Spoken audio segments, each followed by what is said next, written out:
Hello, hello! Aujourd'hui, je vous propose que l'on peigne des montagnes d'imagination. On va avoir un tuto où on va apprendre à faire la texture de la roche et à construire des montagnes à partir de rien.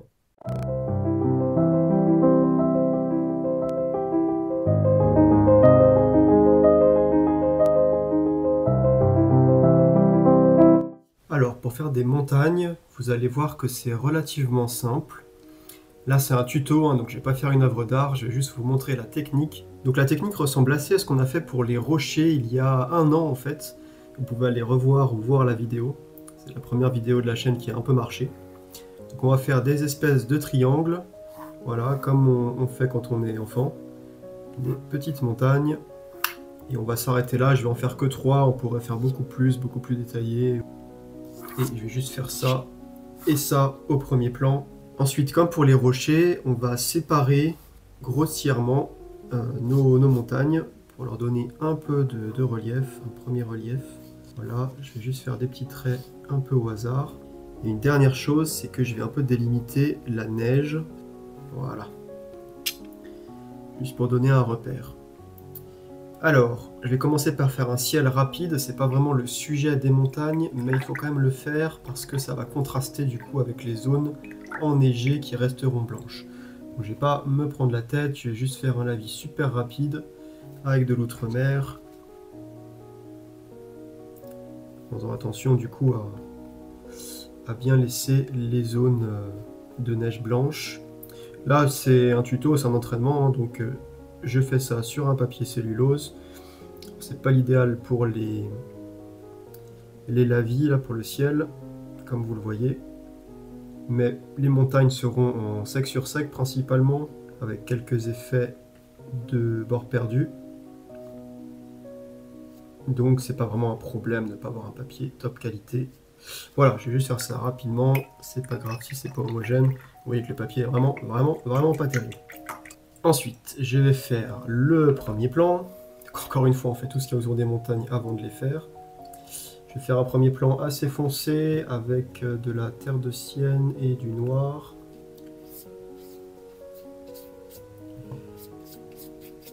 Encore une fois, c'est juste histoire de dire, on n'est pas là pour faire une œuvre d'art.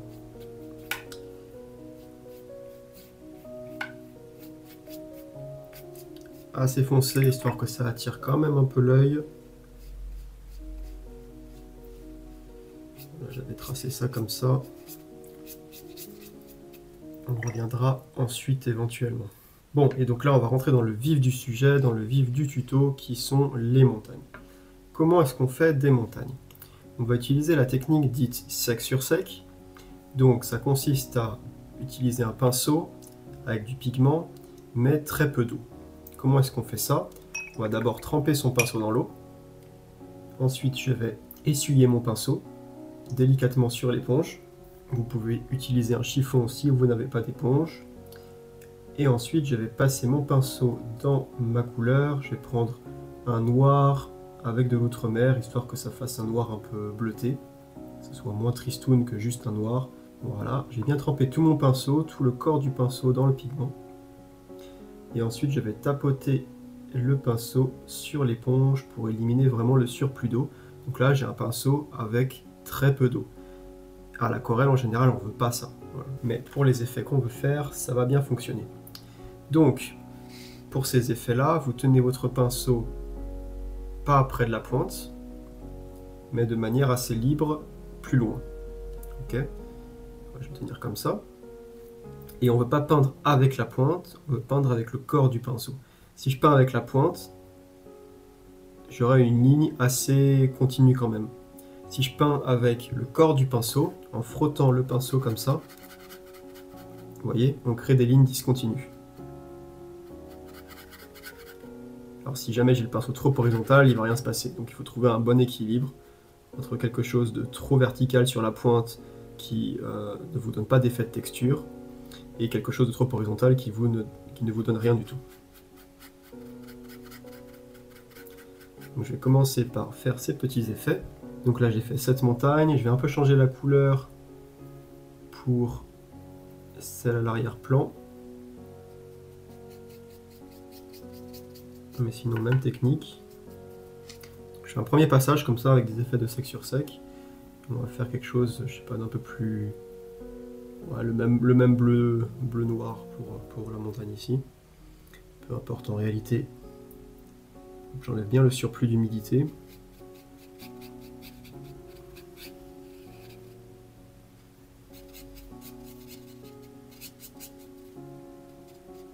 Vous avez vu comment c'est efficace pour donner la texture de roche?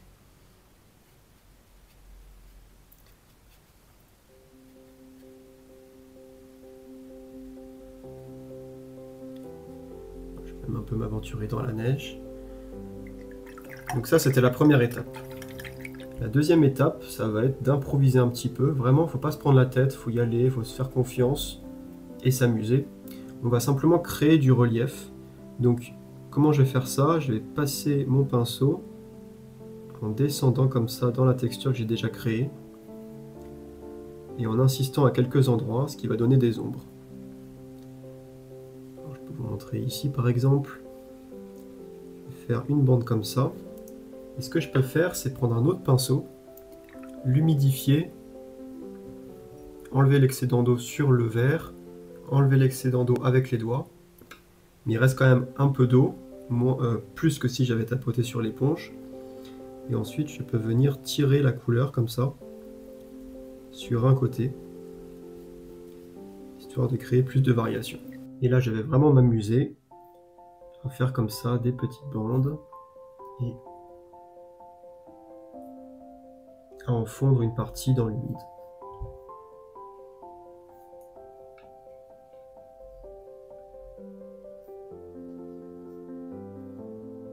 Je garde le relief, hein. Là, les diagonales sont vers la droite. Mais à part ça, je fais un peu n'importe quoi.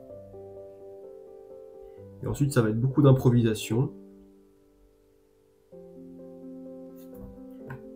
Hop, on fait faire des petits détails comme ça avec un pinceau assez fin.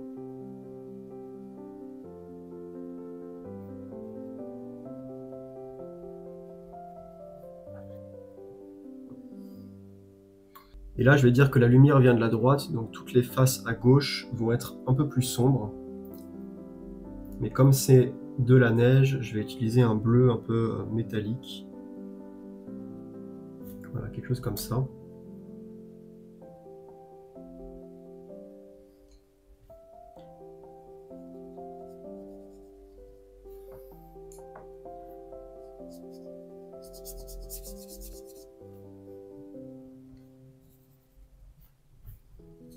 Alors ici, je peux donner un relief bombé en dégradant ici, en laissant blanc entre les deux et en redégradant en haut. Vous avez vu, on a cet effet de hop, hop. Je peux même renforcer un petit peu l'ombre ici du coup, histoire qu'on l'ait encore mieux.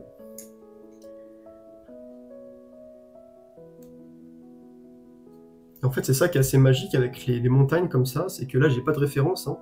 J'improvise complètement, et en donnant comme ça des détails et des ombres un peu aléatoires, voire même totalement aléatoires, et ben on a du relief qui se crée, et le tout devient de plus en plus inspirant. Les montagnes se forment, et on peut s'adapter en temps réel à ce qui se passe sur notre papier. Ensuite, on peut rajouter des détails à l'infini. Alors aujourd'hui, c'est juste un tuto, donc je ne vais pas aller très très loin. Je voulais juste vous montrer surtout les effets de sec sur sec et les ombres et cette technique qui consiste à fondre dans l'humide des ombres. Regardez, je vais faire des petits points là. Alors, par contre, j'ai trop d'eau et pas assez de pigments. J'arrive à court de noir. Voilà, on veut quand même du contraste, hein.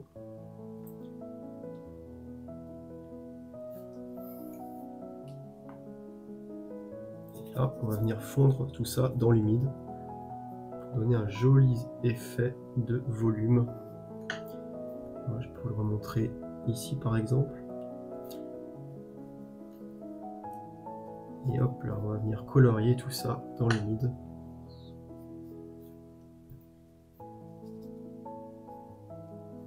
Vous avez vu, en quelques coups de pinceau, j'ai donné une belle base là à cette montagne. Et je vais répéter cette opération autant de fois que ça me semble nécessaire. Je peux aussi varier un petit peu la couleur, hein, éventuellement. Utiliser un gris plus chaud. Et ici, si je veux que tout ça, ça soit de la neige, à la base de la montagne au premier plan, je vais utiliser une technique pour faire ressortir cette zone blanche au premier plan. Et donc tout simplement, on va venir combler l'arrière-plan, voilà, pour qu'elle ressorte en négatif. Et pour que cette limite soit naturelle, pour pas que ça soit juste un trait graphique, on va tout simplement venir diluer la transition et jouer avec la peinture ici pour que ça soit naturel, que le rendu nous plaise. Voilà, c'est pas mal. Et là on peut faire l'inverse, parce que à ce niveau, c'est cette montagne qui est enneigée, et celle-là c'est une espèce de falaise assez raide avec moins de neige. On peut insister sur la falaise ici, afin que l'arrière-plan ressorte, se détache.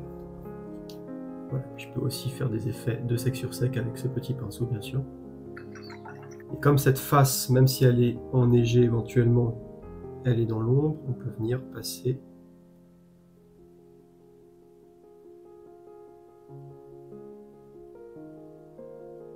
dedans. Et je vais remettre des effets de sec sur sec à la base ici. La zone blanche me semble trop grande. J'ai vraiment pas beaucoup d'eau dans le pinceau. Et on va revenir comme ça. Voilà, j'ai pas assez d'eau, pas assez de pigments, c'est n'importe quoi.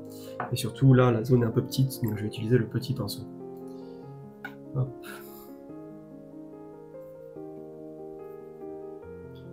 Pigment, je tapote. Voilà, c'est beaucoup mieux.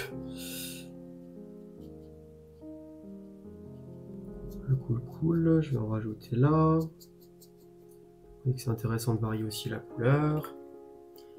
Je vais rajouter des petites nuances dans la neige qui permettent de donner du relief, parce que la neige a bien sûr aussi un relief, même si les arêtes ne sont pas tranchantes. Donc dans la neige, on va utiliser des techniques plus humides, ou à minima diluer les bords, alors que le sec sur sec vous donne tout de suite beaucoup de petits détails et des arêtes assez tranchantes. Hop, ça me plaît. Ce petit truc aléatoire que je viens de faire, ça me plaît. N'hésitez pas à tester des choses. C'est vraiment un exercice qui pardonne toutes les erreurs et à improviser vraiment en fonction de ce que vous faites. Voilà, c'est évident hein, que cette zone-là, elle est beaucoup trop lisse, beaucoup trop blanche. Donc, on peut s'amuser à faire un premier gros relief ici. Vous voyez, hein, je fais bien attention à le fondre dans l'humide. N'empêche qu'à la fin, on a quand même un relief qui reste. Bon, puis on peut faire une espèce de petite barre rocheuse éventuellement ici. Une petite indication dans l'humide.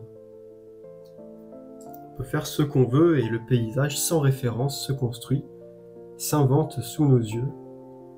Et je trouve ça super plaisant de le découvrir en fait.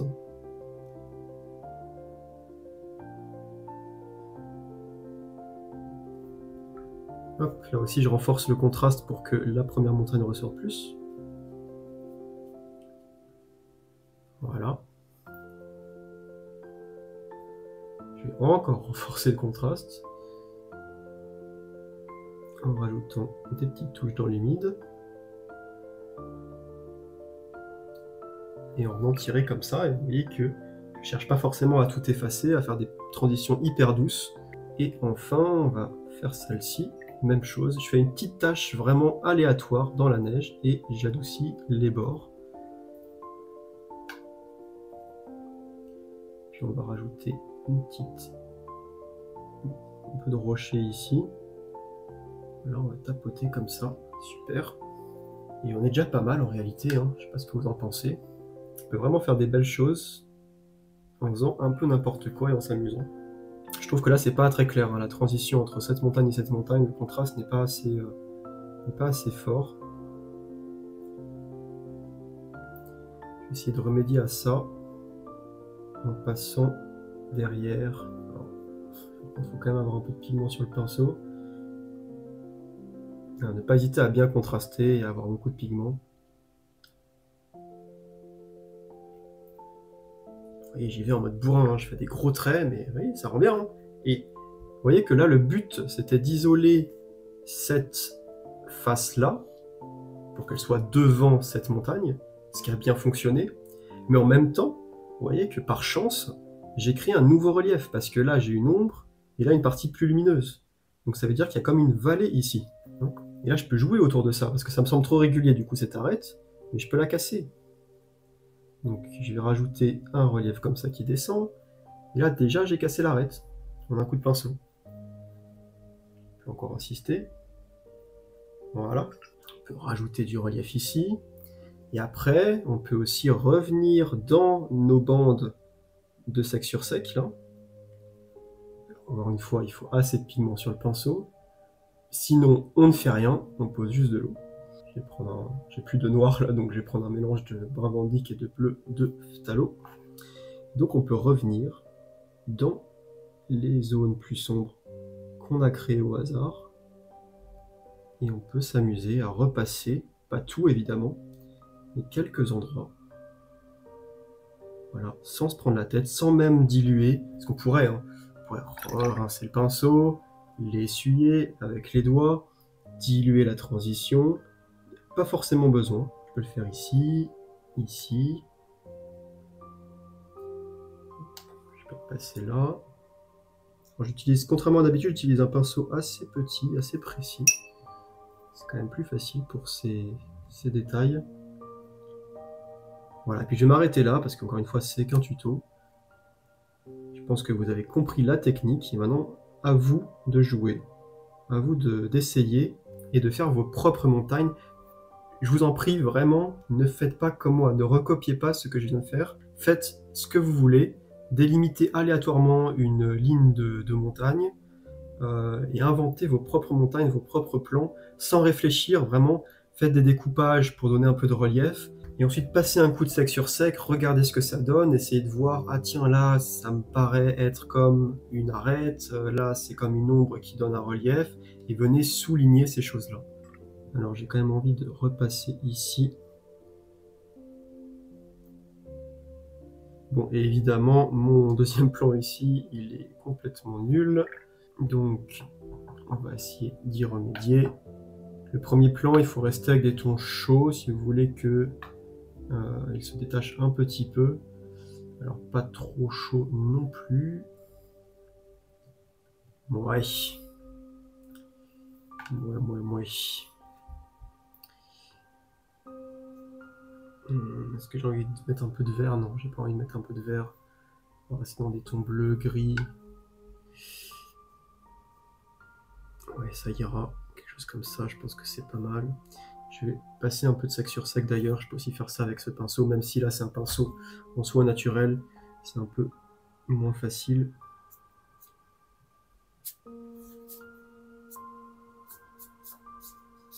Voilà, on crée du relief. Et là je fais des coups de pinceau au hasard. Et du coup je viens de créer une crête comme ça. Qui m'inspire. Donc je vais la ressouligner. Passer un coup ici pour que ce soit plus propre. Je vais même insister un tout petit peu en haut de la crête. Ça c'est une astuce qui fonctionne pas mal. Insister juste en haut là.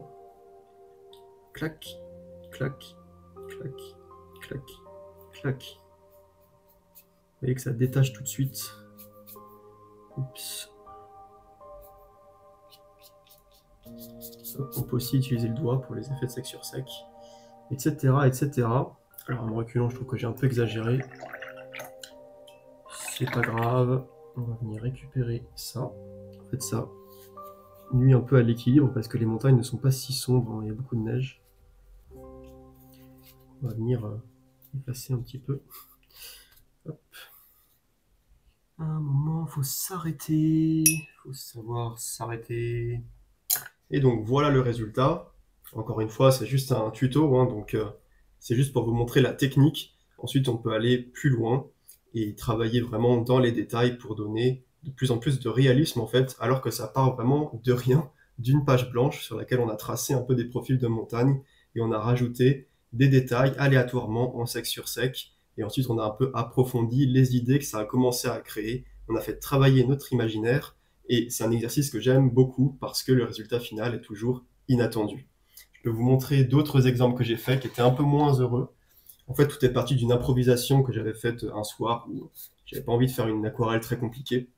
J'ai fait ça, les montagnes sont cool, ne regardez pas les couleurs au premier plan, qui sont beaucoup trop saturées par rapport aux montagnes, mais les montagnes sont vraiment sympas. Et je vous avais fait aussi celle-là, qui était en fait la première version de ce tuto, mais vous voyez que c'est très compliqué, je suis vraiment parti dans un délire dans tous les sens, à créer des pitons, des crêtes, des pics, et finalement on perd un peu en lisibilité. Comme souvent, c'est plus efficace de faire simple, faites simple et amusez-vous sans vous prendre la tête. Voilà, j'espère que ça va vous amuser, que vous allez faire beaucoup de chaînes de montagnes et que vous serez surpris du résultat. Merci d'avoir suivi et à la prochaine!